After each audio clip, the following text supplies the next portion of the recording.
This conference will now be recorded.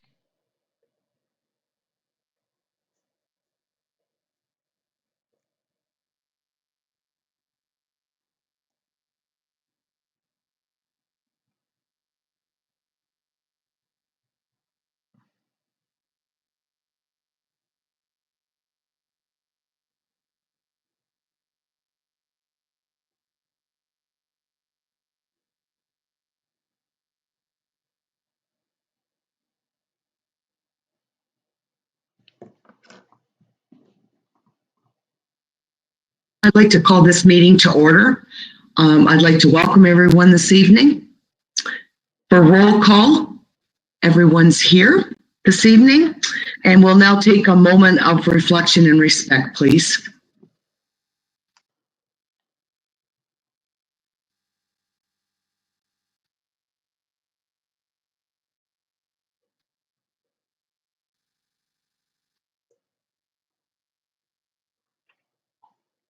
Thank you.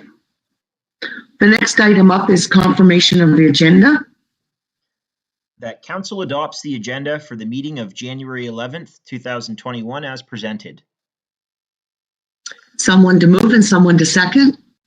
Councillor Charlton and Deputy Mayor Andrews. Are there any questions or comments? Seeing none, all those in favor? And that's carried. Thank you. Are there any declarations of pecuniary interest this evening? Okay, seeing none. We have no delegations or public meetings this evening, so we'll move on to the adoption of council and committee minutes. That Council approves the following minutes. Regular virtual meeting of Council held on December 21st, 2020. Someone to move and someone to second. Councillor Chapman and Councillor Oslach. Are there any questions or comments? Seeing none, all those in favor? And that's carried. Thank you. The next item up is the consent agenda, items A through F. That items A to F of the January 11th, 2021 consent agenda be adopted as presented with actions to be taken as noted. Okay, are there any concerns with the consent agenda this evening? Okay, someone to move and someone to second. Councillor Barber and Councillor Chapman. Any further comment? Seeing none, all those in favor? And that's carried. Thank you. The next item up is the action item A, which is report finance 0121. That report finance 121 entitled Interim Tax Bylaw 2021 be received for information, and that Council consider giving first and second reading to the bylaw establishing the interim tax rates for the first two 2020 installment dates. Sorry, 2021 installment dates. Okay, I need someone to move and second, please. Deputy Mayor Andrews and Councillor Ham. Are there any questions or comments? This is a pretty straightforward straightforward report. Councillor Barber. I think you're on mute, Councillor Barber. Copy that. Thank you. I think you caught the typo in the first in the recommendation, second paragraph. Yes. Okay, are you okay with that? Yeah, through you, Mayor French, that is a typo error. We wish to be permitted one of them as we transition years. I think that's my one mistake on that one. So thank you. Fair enough. Okay, thank you. And I actually had a call with Josh about this earlier, but I think we're pretty well on the same board, so we're okay. Any further questions or comments about this report? Okay, seeing none, all those in favor? And that's carried. Thank you. The next item up is Finance 0221.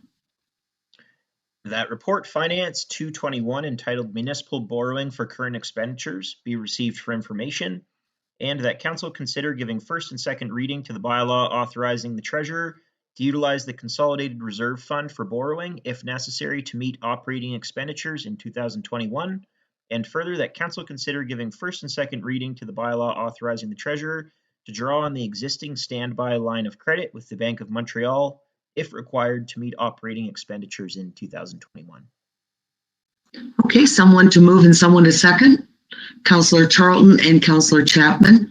Again, this is quite a straightforward report. Are there any questions or comments?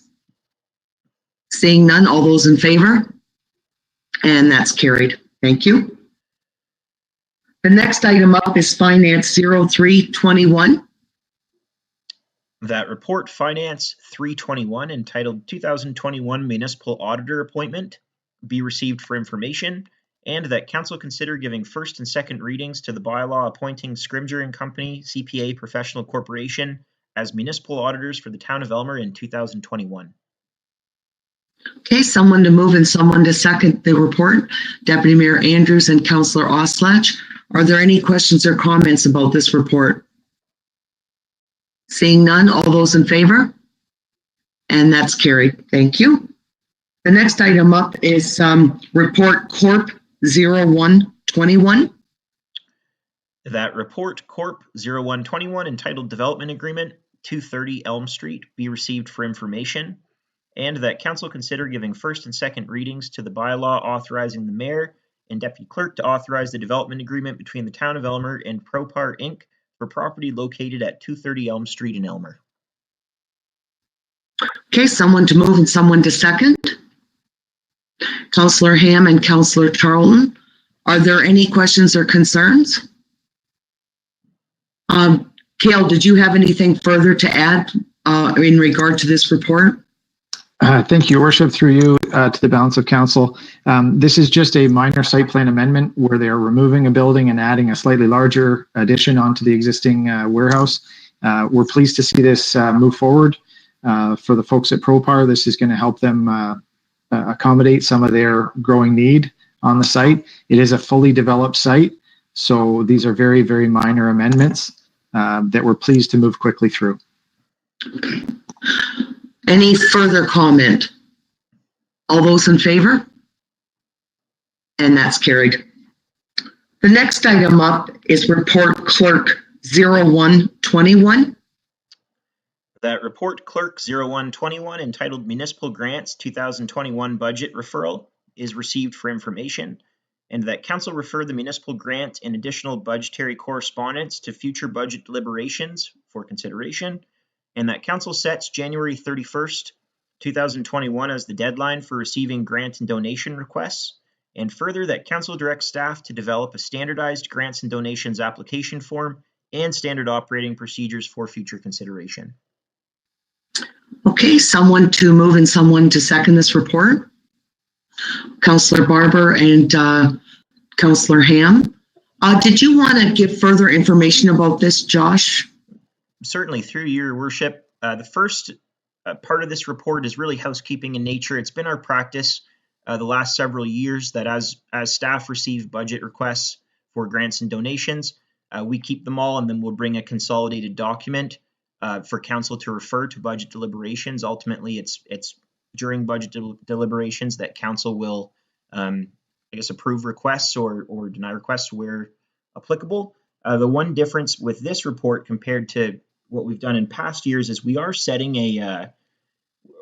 if council wishes to set a deadline for submissions. Just with the budget coming down the pipe, it's much easier on our finance staff when we do have a date that we know we've received everything. We haven't set a date in the past, but just with COVID-19 and some of the different variables that are in play, we thought it might be useful this year to establish that. And further, it's been our practice to receive written correspondence for budget requests, and staff are recommending the development of a standard grants and donations form, and it'll just ensure that we're receiving consistent information across all of our community groups that are requesting grants and donations, and it will hopefully improve council's ability to objectively consider these requests moving forward. Okay, thank you, Josh. Are there any questions or comments about this report? Councillor Chapman.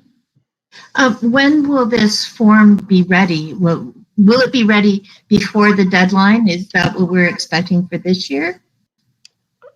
Through your worship, if I may, and to Councillor Chapman, being that we've already received numerous requests this year, I think it might be it might not be overly practical for us to ask for that to be transferred onto the new form this year. But our hope is that if we can produce a new form when we do proceed and eventually remit those grants and donations to the successful community groups, we would be able to include an update with that form and sort of indicate that moving forward and next year it'll be the town's expectation that the standardized template's used. Okay, thank you. Are there any further questions or comments? I just want to make a comment that at the County of Elgin, we have went down the road of having paperwork that people fill out. So we're finding that's going to be, I think, is going to streamline our decisions. It makes everything easier to look at, and there's a series of questions. It's quite onerous, and I've talked to Josh about this. I don't think we're going to, make it too onerous on anyone, but I just think it will give council a lot more information when the time comes when we're deliberating our budget, so that we really understand what the groups are looking for and why they are looking for it. So I think this is a great idea, and I think it's going to help us out a lot next year. Okay, seeing no other comments or questions, all those in favor? And that's carried. Thank you. The next item up is Director of Corporate Services with the 2021 budget presentation. So go ahead, Kale. Thank you. Through your worship. This is our second presentation in the budget process for 2021. And we did an update in December that focused on some of the overview items. This is starting to get into a bit more detail. And I've included also here some comparison ratios. So when we look at our timeline for the budget process, I would like to highlight that the 28-day provincially imposed shutdown does cause some operational stresses on the organization. And it does extend our timeline slightly to try and complete the budget. We were really hoping to be maybe done by the end of February.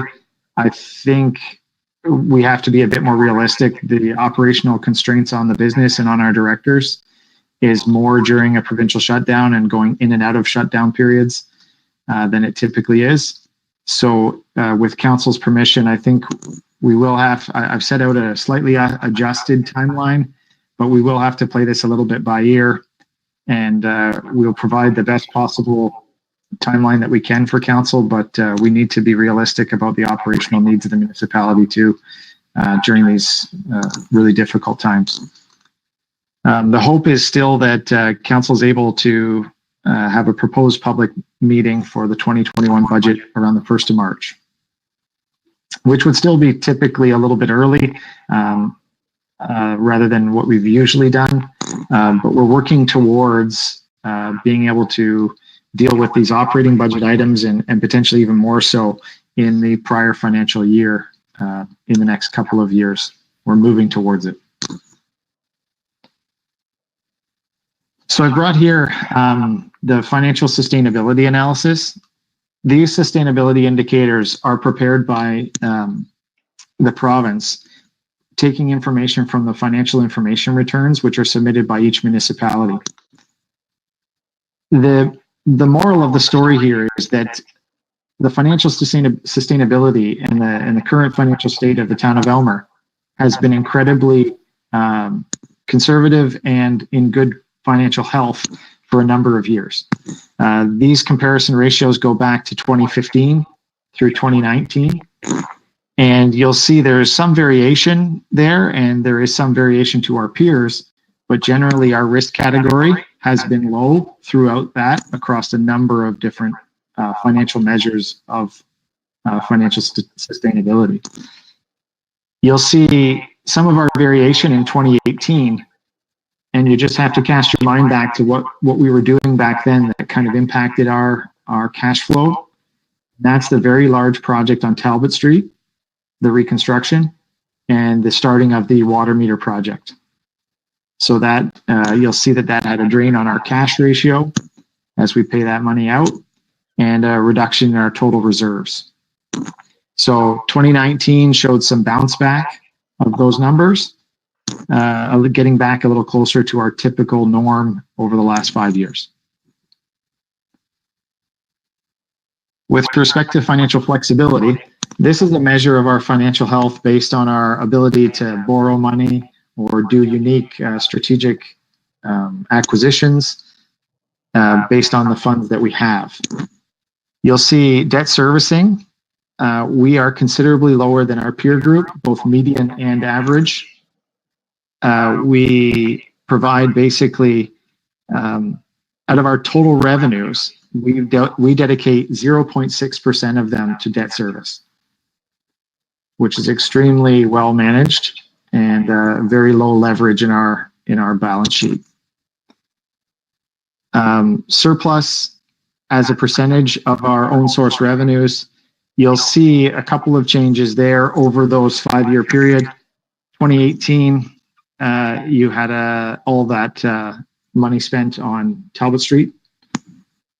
And then in 2019, you had a very good bounce back in surplus percentage. And there is a bit of a reason for that. One is land sales. We had industrial land sales that were fairly substantial. And also we had a considerable amount of supplemental taxation. So it's taxation that we weren't budgeting for, and it comes from our growth. So we had over $300,000 of that in 2019. Overall, you'll see that our column on the far right, very, very low risk. You'll see one moderate in that section, referring to 2017's debt service. And that's pretty quickly explained. That was the final retirement of the debt relating to the EECC's construction. So it's not actually our ongoing normal operating debt service. It was the retirement of the final piece of that. So overall, Elmer's financial health is very strong. It's been conservatively managed with respect to expenditure and debt service. And we are returning our financial health even sort of more back to normal following the large capital projects in 2018, which did certainly reduce our reserve money, and it did put a strain on our operating cash flows for that year as we facilitated that project. As far as the 2021 budget process is concerned, we've got the year-end process is underway, and during that time we finally true up the expenses of 2020, transition into a 2021 year. There's payroll adjustments ongoing. There's the impact of the shutdown that has to be dealt with regarding transferring some of the EECC staff into the Elmer-owned operating areas, which is the parks or other areas that use the assistance of the labor from the EECC. There has been a update in the budget regarding our benefit estimation for the renewal in April. And we've been updating the budget ongoing as staffing recruitments and vacancies are filled, and we have more concrete numbers on those. The Clarence Street reconstruction project, which was budgeted for $1.2 million in 2020, the tender is being prepared, and we're hoping to be issued shortly. The development charges, water and rates study, those are moving forward with the final reading of the bylaw on the agenda tonight. And those will allow us to prepare capital plans, which will assist in not only our asset management plan, but also 10 years worth of capital planning for the water and sewer assets. Those studies, giving a running start on those right away in 2021, will really serve to help not only the reserve funding and the reserve balances, but really planning for capital replacement. They're going to be able to tell us what needs to be done in what year and confirm some of our existing plans. The application has been submitted for the grant funding relating to the renovation at 25 Center Street to create a socially distant or socially spaced council chambers project. This is an incredible undertaking for the town with respect to the usage of town hall and how that council chambers can be constructed to hopefully regain in-person meetings in 2021 and do so in a safe and effective manner where the public also can participate when permitted by provincial orders. The operating and capital project plans, we talked about this a little bit last time we met. I just want to remind everyone that we typically have done a major capital project relating to our roads and linear assets each year. So the 10-year capital plan and our mill and pave cycles and different maintenance items had an annual project associated with them. When in 2020, the onset of the pandemic did push the Clarence Street reconstruction back, the consequence of that is that it puts projects starting to stack up on one another. So department heads are having to review things that didn't get completed in 2020 as a result of the pandemic and making sure that 10-year plan is adjusted to accommodate all of them again. We're basically doing 10 years worth of projects in 9 years now. Some of those projects we did get done were relating to the municipal modernization grant. The town website update is underway. We're getting very close on a beta of that, and we hope to have that rolling out sometime either in January or early Feb. The fire service level review was completed in 2020. The accounting software Great Plains was updated. We completed a number of the final touches of our interior layout changes on the main floor of Town Hall over the Christmas break. It's been a very big transformation there, and it has set the stage for Town Hall to service the public in the post-pandemic area when that actually is permitted. Some of the changes there to the flooring and the counter have been quite large.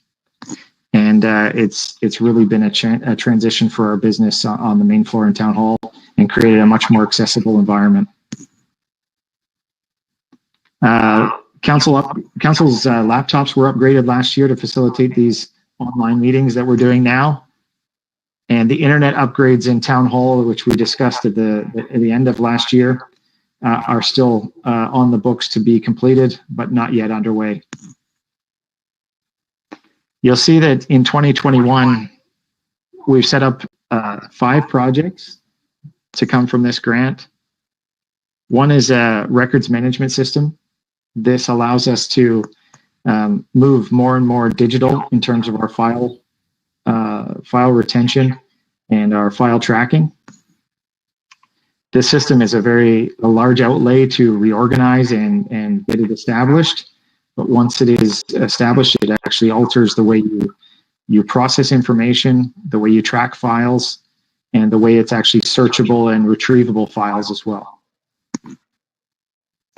An HRIS is a human resources information system. That is an add-on module which we hope to be able to implement, which will allow us to track not only training and sign-offs, but things like the pandemic have made it all too relevant that tracking our staff's daily health screening and other aspects of pandemic-related planning, an HRIS system would be really helpful in making sure we can keep compliant and keep everyone safe. We are updating our tax bills to allow some barcodes to be applied on them, so that you could, if you were coming to pay your taxes at Town Hall, you would put your tax bill stub underneath the barcode scanner, and immediately it would pull up your information relating to your tax roll. That service does require a redesign of our tax bills to actually fit them. So there is a bit of work associated with that. It's not a plug and play solution, but we hope that can be undertaken in 2021 as well. We have on the books for a Parks and Recreation master plan. This has been an item that's been discussed and put forward for a number of years. We hope that project will be able to move forward in 2021 to provide council with direction on options available to them over the longer run in Parks and Recreation. You'll see there 25 Center Street, the interior layout in the council chamber. That's a very large project. We've established an amount of money. We will have firm costing on that within the next couple of months as the documents go out for tender. So if that project is approved to move forward and we're able to get those drawings out and finalized, we'll have an updated answer for council as soon as possible on that. You'll see that there's projects over the next couple of years as well, and there is an unallocated balance of 27,000, which I expect to be closer to 50,000, given some of the price efficiencies we've received on some of these quotes. So there is some funding still available to help, work on modernization and things as they come up. So we may notice as part of this that once we implement the records management system, there may be pieces of IT that can really help us to improve our modern operations. And we will have some funding left over that's unallocated so far to deal with those unexpected items.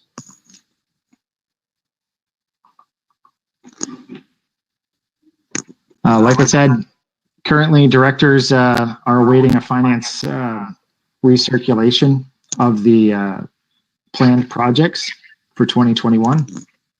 We hope they'll be able to update at least that first 5 years of 2021 through 25. And that will hopefully be the basis of the rest of our budget discussions for 2021. I will highlight that this budget, the operating budget right now was updated for a benefit cost projection. Our benefits currently run April 1st to April 1st. So 3/4 of the renewal would be within our 2021 budget year. We had a significant reduction of nearly $30,000 in our 2020 budget cost for benefits. And our projected renewal of April 1st this year, we've been informed by our benefit consultant that reduction last year is likely to be erased. So we'll be back to our 2019 rates. So that is a 31K increase across the organization. On some really good news, the assessment roll has been updated. It does include 1.86% growth.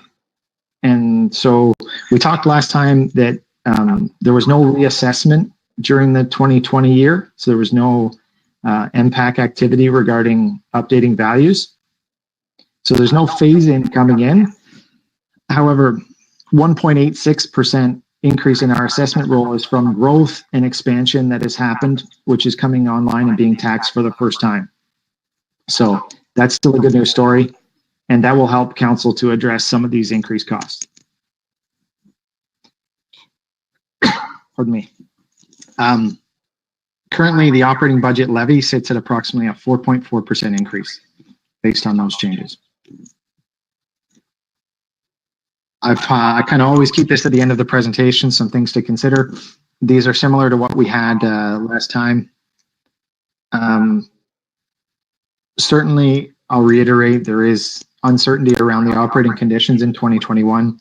Staff will do their best to execute the plan as they put it forward to you for this budget. However, it's incredibly difficult to operate as normal in these conditions, and we do not have a crystal ball as to how the year will progress.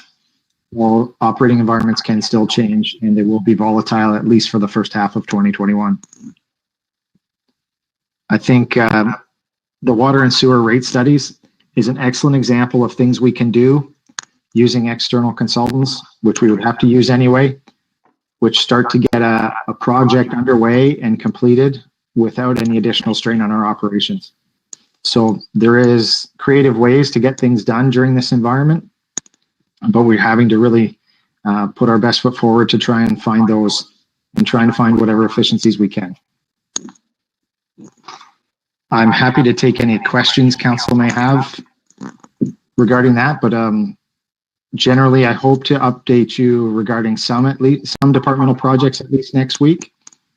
And then the balance of them would have to be at the following meeting at the 1st of February if we don't get them all completed for next week. Councillor Charlton? Through your worship, the 60,000 for the Parks and Rec master plan, is that like a study or is that actually on the ground stuff? Through you, your worship, so Parks and Rec master plan is a study, and what it does is it lays out options available to council and or referring to the EACC board, aspects of operations and programming which are effective ways to plan for the community in the coming years. It's a long-range document, and it would have public input as to what they would like to see provided to them over the long run as well in Parks and Rec. Thank you. Councillor Oslach? You're on mute, Councillor Oslach. Sorry about that. I apologize. Your worship, to Kale, this 0.1 levy increase. Now, on a house of a $200,000 average, what would be the yearly tax increase on that house? Any idea? We haven't got there yet, through your worship. We haven't got there in calculating those changes. As a general rule of thumb, with a 1.86% increase in our assessed value, it would be something in the magnitude of 3%. Okay. Increase in those taxes. Now, we will calculate those for you as we get closer to the time. But it is just as a general rule of thumb, the growth is going to help you in terms of tax rate change as far as the impact on a $200,000 home. Yeah, because I think last year it was over, well, my memory served me well. I think it was $30 or something like that. So I don't know what this year's going to be with 4.4% tax levy, but probably it'll be close to that. I don't know. We'll see. Through your worship, we'll certainly narrow that down. Probably the second meeting. We try to fund the majority of our projects out of reserve, so they don't impact the tax rate.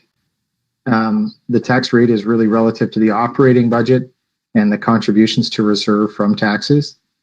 And so I can try and include that for next week for you, Councillor Oslach, to see if I can get you some rough numbers of the range we're looking at. Thank you, Kale. Okay, are there any further questions? Okay, thank you very much, Kale. There is a resolution. The January 11th, 2021 budget presentation be received for information. Someone to move and someone to second. Councillor Barber and Councillor Oslach. Any further questions or comments? All those in favor? And that's carried. Thank you. The next item up is new business and matters of urgency. Okay, seeing none, we'll move into readings of bylaws and proceedings thereon.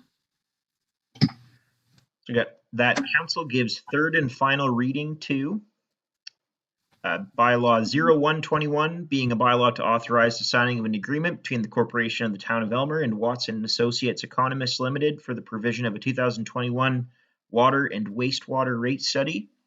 Bylaw 221, being a bylaw to authorize the signing of an agreement between the corporation of the town of Elmer and Watson and Associates Economists Limited for the provision of a 2021 development charges background study, and bylaw and community benefit charges background study. And bylaw 321, being a bylaw to authorize the signing of a development agreement between Walter Ostachek and Sons Limited and the corporation of the town of Elmer for the development of lands located at 59 Brown Street. Okay, someone to move and someone to second. Councillor Charlton and Deputy Mayor Andrews, are there any questions or comments? Seeing none, all those in favor? And that's carried. Thank you. And the next item up is first and second readings. That council give first and second reading to bylaw 421, being a bylaw to provide for an interim tax levy for all tax classes for 2021, to provide for the payment of taxes and to provide for the penalty and interest of 1.25%. Bylaw 521, being a bylaw to authorize borrowing for current expenditures and capital outlay during 2021 from the Consolidated Reserve Fund of the town of Elmer. Bylaw 621, being a bylaw for municipal expenditures. Bylaw 721, being a bylaw to appoint the municipal auditors. And bylaw 821, being a bylaw to authorize the signing of a development agreement between Propar Incorporated and the corporation of the town of Elmer for the development of lands located at 230 Elm Street in the town of Elmer. Okay, someone to move and someone to second. Councillor Chapman and Councillor Ham, are there any questions or comments? Okay, seeing none, all those in favor? And that's carried. Thank you. The next item up is inquiries by members. Okay, there aren't any this evening. Statements and committee reports. Okay. And report of the mayor, I don't have a report this evening. Notice of motion. And the next item up is meeting closed to the public. That council moves into a meeting closed to the public at 7:35 p.m. for the purpose of considering personal matters about an identifiable individual. Okay, someone to move and someone to second. Councillor Charlton and Councillor Chapman, any questions or comments? Seeing none, all those in favor? And that's carried. Thank you. And it'll just take a couple of minutes so we can move into our closed session. This conference is no longer being recorded.